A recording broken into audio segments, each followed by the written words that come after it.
გუშინ წინ იყო ძალიან მრავალრიცხოვანი დემონსტრაცია თბილისში.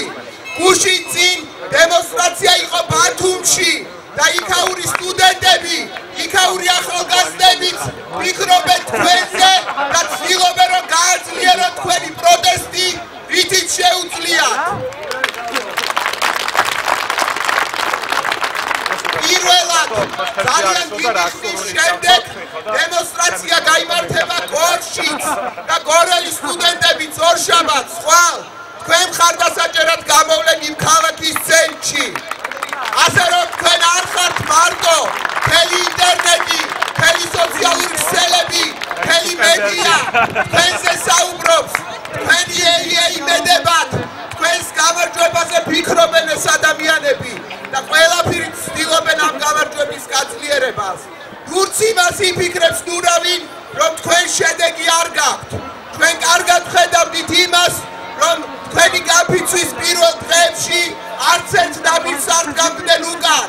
მათ უკვე 5%-იანი ზრდა თქვეს, თუ კიდევ გაუძლებთ, თუ კიდევ ცოტა ხანს გავჩერდებით, თუ კიდევ ცოტა ხანს გავაპროტესტებთ ამ უსამართლობას, ის ბაბილონის გოდოლი დაინგრევა და თქვენ ვიზას მიაღწევთ.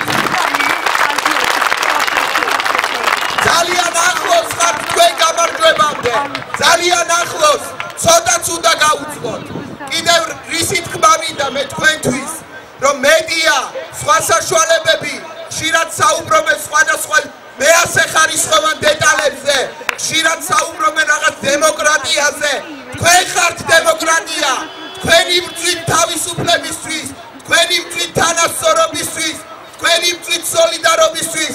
შესაბამისად ჩემთვის დღეს ქართული დემოკრატიის ცენტრი არის ტყიბულში, ქალაქში, რომელმაც გაბედა გაფიცვა.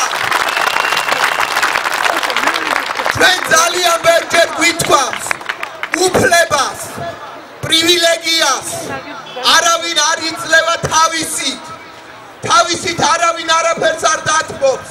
ყველა უფლება, ყველა თავისუფლება ზოლით მოიპოვება. დავიდო ხართ თქვენ დემოკრატიის ცენტრში. კიდევ ერთხელ უნდა გაგიმეოროთ ის, რაც თქვენ ძალიან კარგად იცით.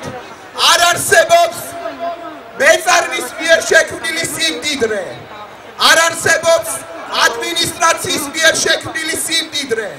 არ არსებობს ბიუროკრატების, ოფისში მჯდომი ადამიანების მიერ გამომუშავებული დოვლათი, მეგობრებო.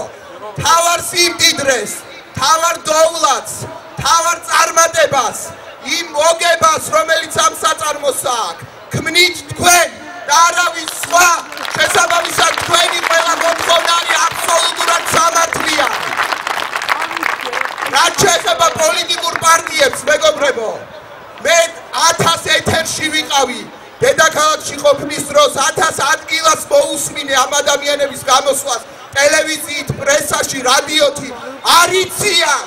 არიციან შრომელს რა უჭირს, მათ არიციან შრომელის უფლება როგორ უნდა დაიცვან. შესაბამისად პოლიტიკური პარტიების მიტბაზვაც ამ პროცესთან არის გამორიცხული და ამას ჩვენ ყველა გადასარევად ვხვდებით. მეგობრებო, და კიდევ ერთ თავარ შეგახსენებთ, თქვენ შემოგყურებთ დღეს ქსანი, გაფიცული ქსანი, მინისტრის ქარხნის თანამშრომლები, რომლებიც თქვენაირ დღეში არიან და თქვენაირ ბრძოლაში არიან ჩართულნი.